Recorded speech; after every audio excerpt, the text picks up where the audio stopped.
नोकरीची मुलाखत म्हटलं की अनेकांना टेन्शन येतं. पण खरं तर ही फक्त प्रश्नोत्तरांची फेरी नाहीये. ही एक संधी आहे जिंकण्याची आणि योग्य तयारी केली ना तर यात प्रावीण्य मिळवणं अगदी सोपं आहे. चला तर मग बघूया ही व्यावसायिक गोष्ट प्रभावीपणे कशी मांडायची. पहिल्या इम्प्रेशनचं प्रेशर. हो ना, मुलाखतीत हे तर असतंच. पण घाबरण्याचं काहीच कारण नाही. कारण आज आपण हेच शिकणार आहोत की ह्या प्रेशरलाच आपली सगळ्यात मोठी ताकद, आपला आत्मविश्वास कसं बनवायचं. ओके, तर हा आहे आपला गेम प्लॅन. मुलाखतीत यशस्वी होण्यासाठी आपण संपूर्ण प्रोसेसला 5 सोप्या टप्प्यांमध्ये विभागला आहे. आणि आपण सुरुवात करणार आहोत पहिल्या आणि खरं सांगायचं तर सगळ्यात महत्त्वाच्या टप्प्यापासून. माहितीये का, मुलाखतीतलं यश हे त्या खोलीत पाऊल ठेवण्याआधीच ठरलेलं असतं. हो, सगळी सुरुवात होते ते योग्य रिसर्च आणि स्वतःच्या विश्लेषणापासून. आणि हाच तर आहे तुमच्या आत्मविश्वासाचा पक्का पाया. आता कंपनीबद्दल रिसर्च करायचा म्हणजे काय? फक्त अबाउट अस पेज वाचायचं का? नाही, अजिबात नाही. त्यांची सध्याची उद्दिष्टे काय आहेत? ते कोणत्या प्रोजेक्ट्सवर काम करतायत? हे सगळं शोधा. कारण हीच माहिती तुमच्या उत्तरांना एक वेगळीच धार देईल. आणि मुलाखत घेणाऱ्याला कळेल की तुम्ही फक्त नोकरीसाठी नाही, तर त्या कंपनीच्या ध्येयाचा एक भाग बनण्यासाठी आला आहात. आता ही स्लाइड बघा. हे मुलाखतीच्या तयारीचं खरं गुपित आहे. जॉब डिस्क्रिप्शनमध्ये असे शब्द दिसतात ना, रिझल्ट ड्रिव्हन, ऑर्गनाइज्ड. बस, आता या प्रत्येक शब्दासाठी तुमच्या अनुभवातून एक मस्त उदाहरण, एक छोटीशी गोष्ट तयार ठेवायची. आणि विश्वास ठेवा, हेच तुमचं सगळ्यात प्रभावी शस्त्र ठरणार आहे. आपला रेझ्युमे तो फक्त एक कागद नाहीये बरं का, ती आपल्या व्यावसायिक प्रवासाची गोष्ट आहे.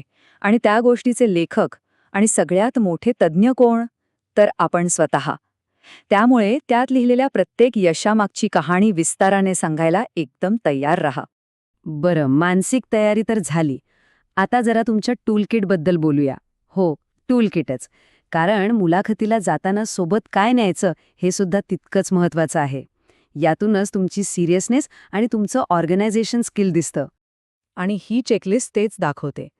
तयारी म्हणजे काय, तर फक्त गरजेच्या वस्तू सोबत घ्यायच्या. ज्या गोष्टी आपलं लक्ष विचलित करू शकतात, जसं की फोन किंवा दुसरं काही, त्या बाजूलाच ठेवा. म्हणजे मग आपलं पूर्ण लक्ष फक्त आणि फक्त मुलाखतीवर राहील. आणि आता येतो तो मुख्य दिवस, मुलाखतीचा. एक गोष्ट लक्षात ठेवा. इथे तुम्ही तोंड उघडायच्या आधीच तुमचं वेळेचं पालन आणि तुमचं ड्रेसिंग सेन्स तुमच्याबद्दल बरंच काही सांगून जातो. एक सोपा पण गोल्डन रूल आहे. फक्त 10 मिनिटं लवकर पोहोचा. बस, यामुळे तुमची धावपळ टळते, टेन्शन कमी होतं आणि शांतपणे सगळा विचार करायला वेळ मिळतो. हा छोटासा बदल खरंच खूप मोठा फरक घडवून आणतो. कंपनीचा रोजचा ड्रेस कोड काहीही असो, कॅज्युअल असो किंवा फॉर्मल, मुलाखतीसाठी मात्र नेहमी व्यावसायिक पोशाखच निवडा. का? कारण तो त्या संधीबद्दलचा तुमचा आदर दाखवतो. तुमचे कपडेच तुमच्या व्यावसायिकतेची पहिली ओळख करून देतात. ओके, तयारी झाली, वेळेवर पोहोचलात. आता सुरू होतो खरा खेळ, संभाषण. चला बघूया या संभाषणात मास्टरी कशी मिळवायची. सुरुवातीला मित्रांसोबत किंवा घरातल्यांसोबत प्रॅक्टिस करताना थोडं ऑकवर्ड वाटेल, मान्य आहे. पण विश्वास ठेवा, यामुळेच तुमची खरी मुलाखत खूप सोपी होणार आहे. बोलण्यात एक सहजता येते, एक फ्लो येतो. मुलाखतीतल्या यशाचं गुपित ना अशा छोट्या छोट्या गोष्टींमध्येच असतं. शांत रहा. प्रश्न नाही समजला तर पुन्हा विचारा. आणि सगळ्यात महत्त्वाचं, तुमची उत्तरं फक्त फॅक्ट्स म्हणून सांगू नका. तुमच्या अनुभवाच्या छोट्या छोट्या गोष्टी सांगा. याने एक छान कनेक्शन तयार होतं. जरा इथे थांबूया. हे वाक्य खूप महत्त्वाचं आहे. आकडे, डेटा, तथ्य लोक विसरून जातात. पण गोष्टी कायम लक्षात राहतात. त्यामुळे एक अविस्मरणीय छाप सोडायची असेल तर गोष्ट सांगण्याची कला वापरा. बरं, आता काही अशा सामान्य चुका बघूया, ज्या जर टाळल्या ना तर तुम्ही इतरांपेक्षा खूप पुढे जाल. प्रोफेशनल दिसण्यासाठी या गोष्टी टाळणं खूप गरजेचं आहे. 1 मिनिट. तुम्हाला वाटलं मुलाखत संपली? नाही, अजून नाही. मुलाखत त्या खोलीतून बाहेर पडल्यावर संपत नाही. एक शेवटचा प्रोफेशनल टच खूप मोठा फरक घडू शकतो.